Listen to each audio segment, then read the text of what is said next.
L'Empire du Mali, il avait été fondé par Soundiata Keïta. L'Empire du Mali avait un État fédéral très organisé, avec un parlement, t'imagines, dans les années 1200, un parlement. En Europe, on va juste attendre 6 ou 7 siècles pour arriver à cette chose-là.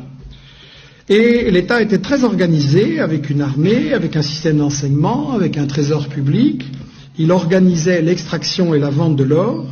Il développait l'agriculture, coton, arachide. Il y avait des centres universitaires extrêmement célèbres à Tombouctou, à Genève ou à Ségou. Et un des successeurs de Keïta, Boubacar II, 2 siècles avant Christophe Colomb, a lancé 2 expéditions maritimes pour découvrir l'Amérique. Donc, pour des gens qui ne sont jamais entrés dans l'histoire, c'est pas mal.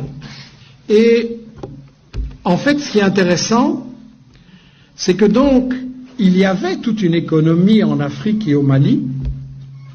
Il y avait une économie avec un commerce, des caravanes qui remontaient de la Gambie, de l'ouest de l'Afrique jusqu'à la Méditerranée. C'était effectivement contrôlé, organisé par les Touaregs. C'était un commerce extrêmement prospère. Et quand le colonisateur français est arrivé là, intéressé par les matières premières, qu'est-ce qu'il a fait? Il a totalement disloqué, brisé ce commerce.